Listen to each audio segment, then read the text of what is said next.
Hey, what's going on, guys? It's Vosk of the VoskCoin YouTube channel. I'm here with Tails, the most beautiful pup in the world. There's also Miss Vosk up there. And today we're going to be talking about Nervos mining, specifically the FPGA mining portion of it. So field programmable gate arrays. Basically, we've got GPUs on steroids or more versatile ASIC miners. They are now mining CKB Nervos on the Eaglesong mining algorithm. We're going to jump into that.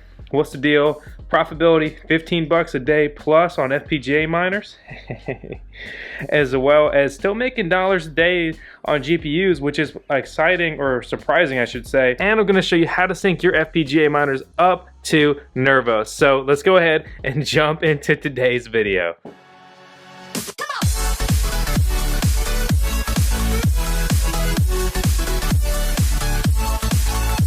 Welcome to the dungeon, part of the VoskCoin mining farm. I wanted to do something fun in today's video. You can see I've got some FPGA miners behind me. They're mining some serious CKB coin right now, okay? And with that, for every comment on this video, I'm going to give away an additional coin. And I know, a single coin on CKB is not worth very much, but if we got thousands of comments, that could be a lot of coin. So everyone can comment. All you have to do is comment, something funny or try to be funny along with a CKB address. You can comment multiple times as long as it's, a different funny thing you're saying. And that's it. For every comment, an additional coin will be added. And then at the end of the next month that this video is published, I'll choose a winner from the comment section. And let's see if we can make this the most commented video on ever. Probably not, but hey, it's worth a shot.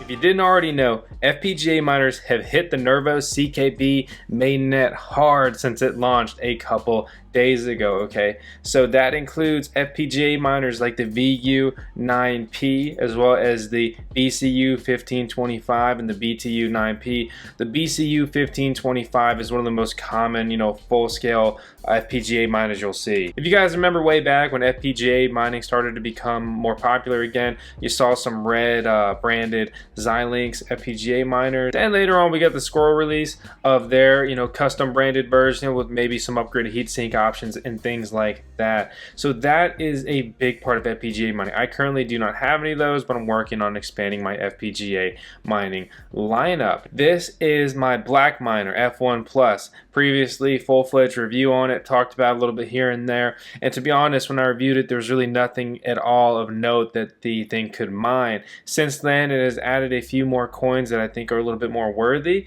but again, the most notable thing here is that this miner is now mining CKB, and not only is it mining CKB, but it is mining it very well, very profitably.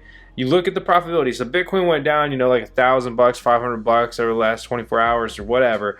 And even with that decrease in, Bitcoin, which is what everything trades against, even though this has a lot of USDT, Tether, trading pairings. Anyway, the point is that this is supposed to get 22 gigahash a second, and that's at a power consumption of about 850 watts. And with that, you should be getting about $14 a day after you pay your electric bill. Now here's some things to keep in mind with my numbers. So I'm getting about 18 or so gigahash a second. I have a terrible board, and surprisingly, after crying some more in their server, is that yesterday BlackMiner Hash Altcoin finally, I'm not kidding, a year later, they're finally going to replace my bum board. So that's cool. I mean, I'm happy to get a replacement board, especially since this miner is getting something more interesting and more profitable to mine. Also, if you have any miners with them, their hosted F1s just went back online pretty recently. So if you wanted to get them in the mix of all this CKB mining, if you're one of those customers, well, now is the time. Looking at this Poolside, so you see I've got 26 gigahash a second, and over the last 24 hours I mined about 2,327 coins. That's in addition to my GPU miner still being on there. And just for comparison, so we've got 9 cards in there and 9 cards in here. What does that come out to? Very simply, that's we're dealing with mega hash a second in this dashboard, but you deal with 1000 scale, so that's 5.3 gigahash a second, and that's 2.6 gigahash a second if you reduce it down.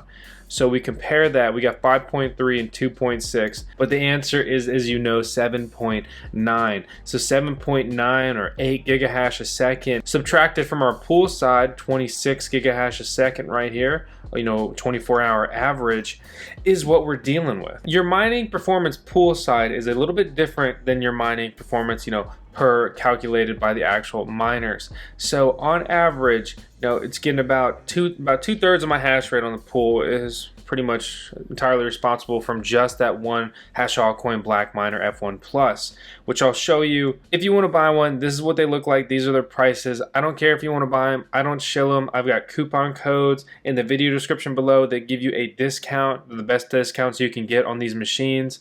They also will know if you buy it, from my discount code and link and whatever. They said if there's like 10 plus miners sold that they're going to send me like an F1 mini or something. It's no big deal. I've literally called these shit coin miners in the past. You guys, anyone who follows me here on the channel knows I don't shill, I don't sell out or any of that nonsense. Just keeping it real with you guys, just trying to keep mining fun, interesting, and hopefully profitable for you as well. But yeah, so here's the deal. F1 is just an F1 Plus with 2 boards. So 2 boards, FPGA boards in this, 3 boards, which is the max amount you can put in there in this miner. If you have like an F1, you can actually buy an additional hash board and upgrade that, but cost wise it's not really effective. They also recently released the F1 Mini Plus, which I'll have a review out here probably tomorrow if you're watching this the day that this video airs out. Talking about that one currently does not have a CKB bitstream for it, but the F1 Mini does have a Nervos CKB bitstream. So if you have an F1 Mini, you can mine that. All you have to do is go to their firmware section. I'll link out directly to it so you don't get lost. You got to update the root TFS Linux image, aka the firmware. And then you also, I'm showing you the wrong one. So you gotta update that, and you also just go to the bitstreams, and then you can see right here, if you're just gonna upload it in the web interface, you choose the NAND version and you just dump it right in there, and then you're going to be off to the races. Speaking of that, right now I will show you how to get your BlackMiner F1, and I guess a little bit more of a formal tutorial, up to speed mining Nervos CKB if you want to. And again, this will apply to everything else. So again, you gotta have the miner, you gotta have it hooked up, it's gotta be on, and then you also need to navigate to this page. I'll have a link out in the video description below along with everything else I always talk about down there, and it'll take you to this page. You need to come over here and you need to upgrade to the latest firmware version if you have not already. So you download that, click on configuration, click upgrade, and you can just click choose file, and then you'll be able to navigate to that firmware and double click whichever one is relevant. Say this one, click open, click upload, give it like 2 minutes, and you should pretty much be set. Once your firmware is updated, you will go to the, you guessed it, bitstreams. We're going to go to the bitstreams, and if you put a SD card into your machine, which basically will allow it to have additional storage, you can have additional bitstreams, just have a lot more options to mine on there, then that'll be relevant to you. But if you want to take the simple and easy way, you will simply just grab this version, the NAND, download it. So just click it and it'll download awkwardly slowly for 2019, and once that is finished downloading, you will navigate to that same spot in your miner where it says flash new firmware image. You can also sneak the bitstreams onto it through here as well.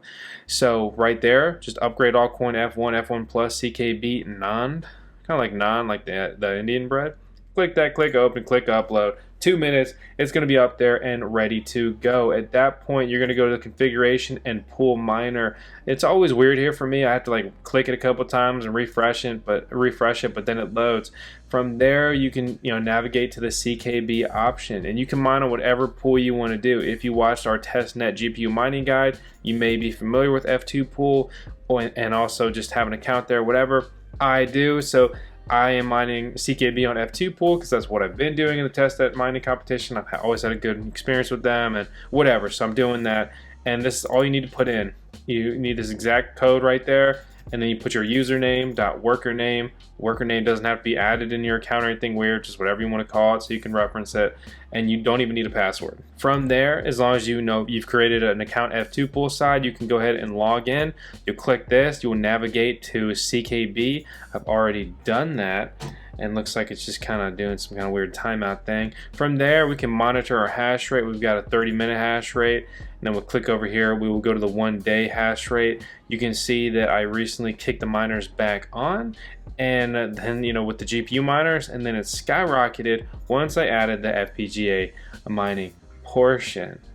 And you can review your numbers here, your earnings in the last 24 hours, your total revenue, what's been paid, your amount unpaid, your miner status, who's online, who's offline, you know, little quick at a glance notification if your workers are off. You can click over here and you navigate to your workers, and you can get you know, specific insight on that actual machine. Click this and get an exact readout of what this is doing. You can see Poolside, it's consistently registering almost exactly 18 gigahash a second with a 4.3% rejection rate. As far as actual earnings, profitability, this thing is earning me about 13 bucks. You know, you say after I pay the electric bill, maybe like 12 bucks a day.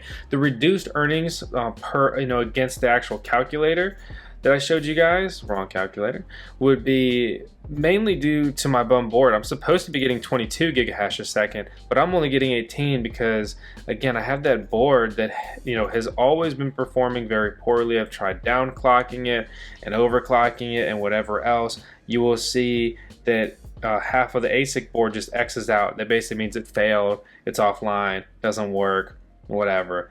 And if you do want to play around with your overclock settings on miners like this, they're treated kind of like ASIC miners. If you're familiar with overclocking, ASIC miner, application-specific integrated circuit miner, like an AMP miner, very common ASIC miner people see. From here, you can bring your frequency down or push it up. A higher frequency will normally mean a higher hash rate, but it may also just simply crash, which would then result in an end lower hash rate increase or an end hash rate decrease. You can also downclock it if your boards aren't doing too well, or if you want to conserve on power. If you downclock it, you may get a better hash per watt, a more efficient setup. But anyway, I've just been leaving it on the stock 420 settings. I went up and I went down, and I just really wasn't making any kind of noticeable difference in the actual performance. Clicking over here, you can see my actual results and compare them against your own. You know, my good boards are getting 7.15, 7.2 gigahash a second. With this one got double the hardware errors, which is always sad to see.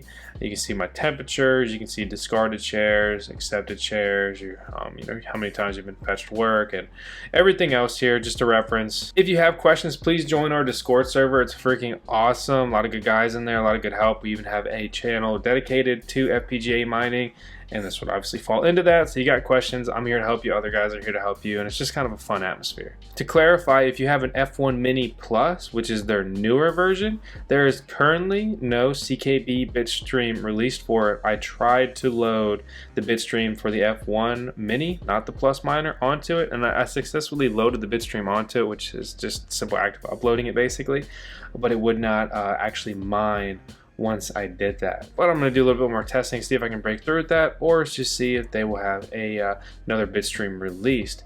If you have that miner and you want to mine the more profitable coin, well, it's pretty obvious which one is going to be more profitable here. And if you're listening to the video, not watching the video, that's going to be Digibyte over Varus and BBK. Comparing the network hash rate on Nervos CKB now to when it launched, and excluding the whole testnet craziness, since FPGAs have been slamming the network, the hash rate and difficulty have not gone too crazy or too parabolic, which is pretty interesting. Are people late to the party? Do they not care? Or, you know, are they having trouble getting the bitstream? Because there's rumors of more bitstreams coming out soon. But currently the bitstream for one of the more popular FPGA miners is sold out. It doesn't mean there's not other ways to get it, but that is definitely one of the ways to get it, and one of the popular ways at that. I'm surprised that the profitability hasn't plummeted just, you know, a day after this stuff really hit. Maybe in a week I'll be singing a different story and we'll be looking at like a 200 terahash network hash rate. But to be honest, again, I'm pretty surprised and I'm pretty ecstatic that, you know, I happen to have the hardware in order to do this. If you have GPU miners and you're upset that this has happened because you're hoping this is going to be only GPU mined, I get it. I understand it. I was an GPU mining it, so look, I totally get it. I don't want to seem like I'm glancing over that, But I'm just trying to keep the video focused, upbeat, and positive. I know it's easy to get negative here in the space or get so tribal and focused on one side. I'm just trying to bring you guys unbiased cryptocurrency content on the topic, further of CKB Nervos. They are hitting a lot of exchanges and already doing like 14 million in volume. If you want to go by coin market cap stats, if you're on any of these exchanges like Huobi, Bilaxy, Gate.io, Bit4x, some things that we've used here before, and some of those with very good results.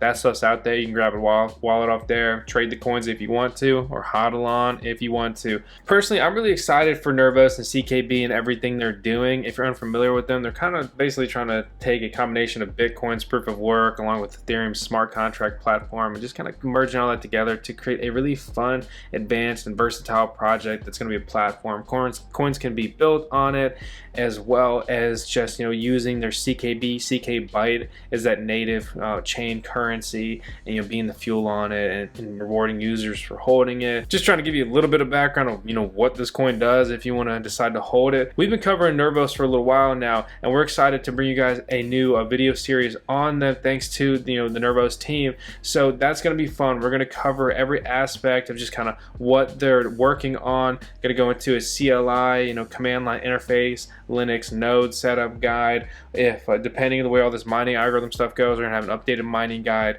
showing what's doing what at what profitability and how you can get up to speed mining and everything else. So I hope you guys enjoyed the video. If you did, as always, please make sure to subscribe, hit the thumbs up on the video, leave a comment below, let me know what you think, and I appreciate you. I'll see you next time.